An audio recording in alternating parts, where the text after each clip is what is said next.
Imagine this.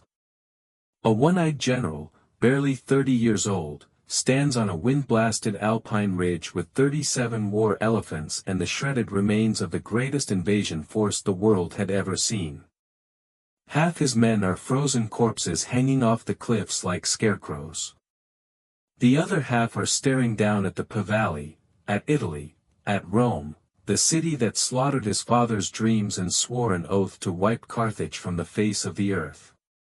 He raises his sword. A roar goes up that echoes across the snow.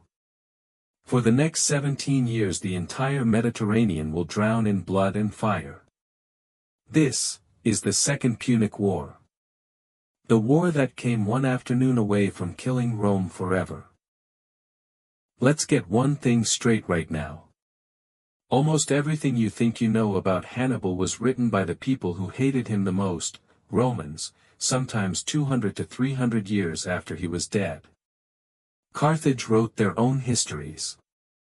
Rome spent 17 straight days in 146 BC burning every single scroll, every library, every voice that wasn't theirs. Then they sat down and wrote the only version that survived. Tonight we're ripping off 2,000 years of carefully crafted spin, and telling you the war the way Carthage actually fought it, the war that almost worked. 237 BC. A 9-year-old boy stands at an altar in Spain. His father Hannibal Barca, the lion who terrified Rome in the First War, makes him put his hand on a sacrificial animal and swear eternal hatred against Rome. That boy's name is Hannibal. For the next 27 years he never forgets that oath for a single day. 218 BC. Spain. Hannibal, now 27, takes command after his brother-in-law Hasdrubal the Fair is assassinated. The army loves him so much they literally crown him on the parade ground. Rome sends an embassy, stay south of the Ebro River or else. Hannibal waits 2 years, then lays siege to Saguntum, a city Rome claims to protect, but which is actually 100 miles south of the Ebro line. 8 months of hell. The citizens eat rats, then leather, then each other. When the walls fall, Hannibal sells the survivors into slavery and walks away with 100,000 pounds of silver. Rome declares war, and assumes Hannibal will sit still. Biggest mistake they ever made. Spring 218 BC.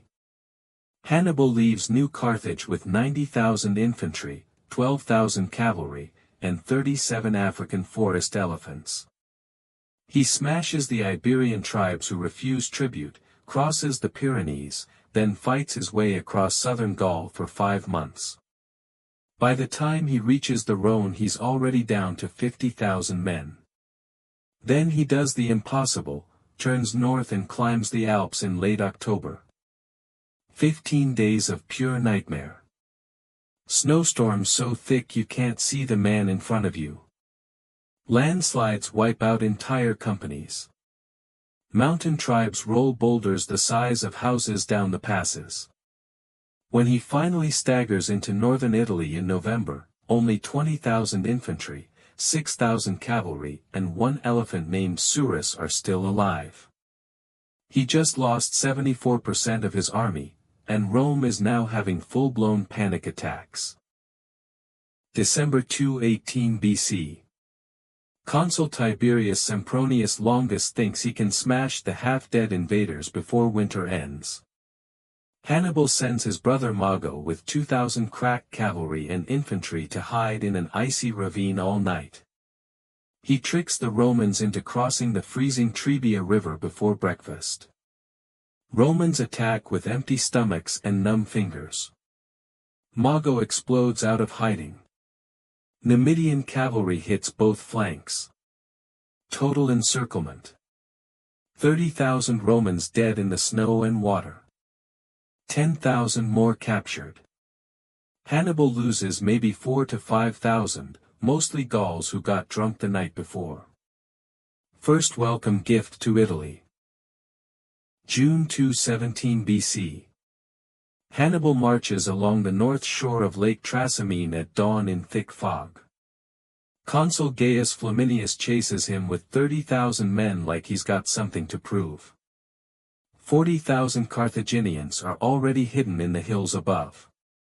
When the entire Roman column is strung out along the water with no scouts, attack from 3 sides.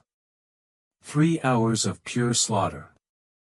15,000 Romans killed, including Flaminius, who gets beheaded by an Insubrian chieftain getting revenge for old grudges. Another 15,000 captured. Roman runners reach the gates of Rome screaming, "We've lost another army." Back-to-back catastrophes in 6 months.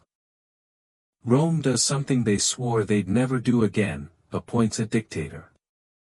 Quintus Fabius Maximus. He invents the strategy that will one day be called Fabian strategy: shadow Hannibal, burn the crops, attack supply lines, never give battle. Hannibal calls him, "my pedicicus, my little errand boy," to his face.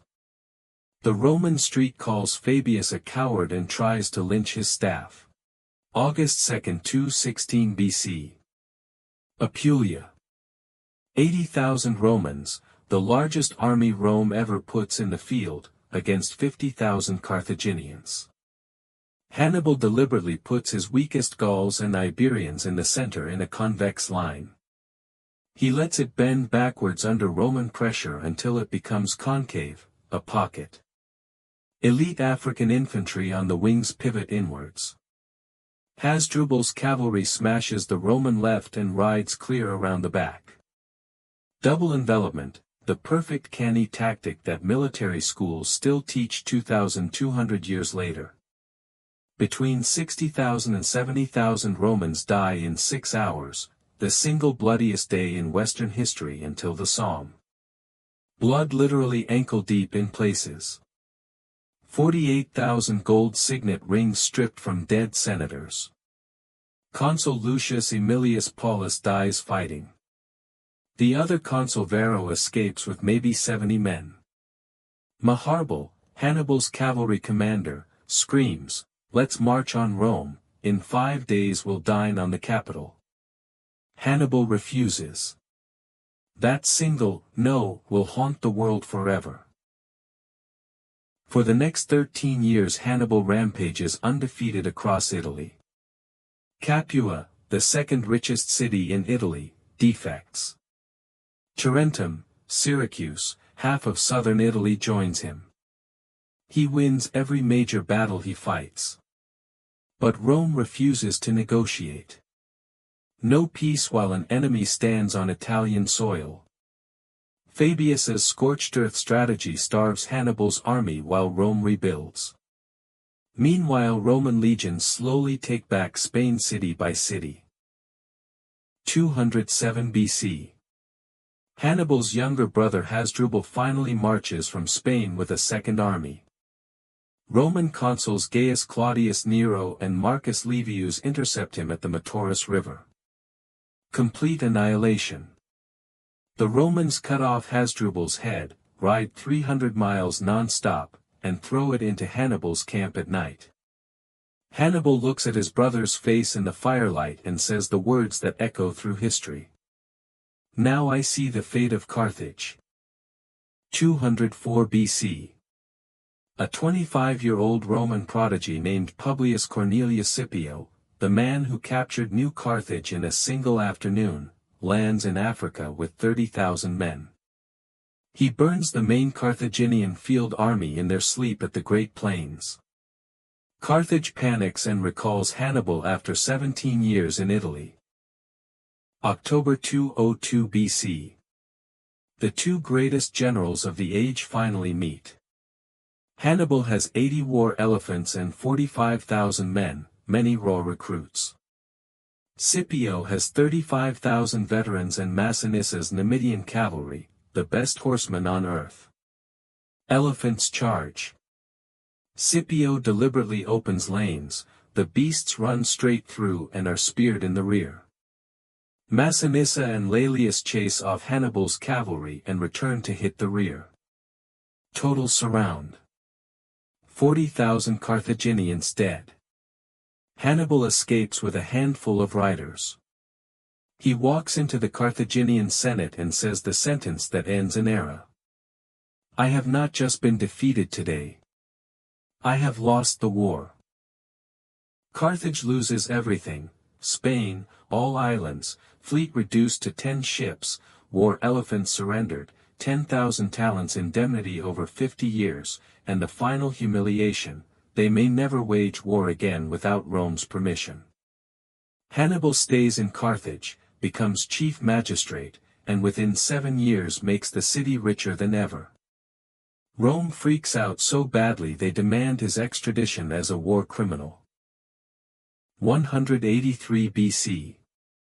Roman agents corner the 64-year-old general in a palace in Bithynia, modern Turkey. He opens a poison ring, smiles, and speaks his final words. Let us relieve the Romans of their long anxiety, they find it too tedious to wait for an old man's death. He drinks. He dies free. Rome won the war. But for the next 500 years every Roman child who woke up screaming in the night didn't dream of Persians or Gauls. They dreamt of elephants coming over the mountains. Hannibal anti-Portus. Hannibal is at the gates, became the ultimate Roman boogeyman. He lost everything, but he forced Rome to become the ruthless, professional war machine that swallowed the Mediterranean. Without Hannibal there is no Scipio, no Caesar, no Roman Empire. History gave the victory to Rome. Legend gave its soul to one man. Drop Zama in the comments if you want the Third Punic War, the one where Rome finally wipes Carthage off the map and salts the earth. Or just type elephants if this just gave you full-body goosebumps. See you in the next bloodbath.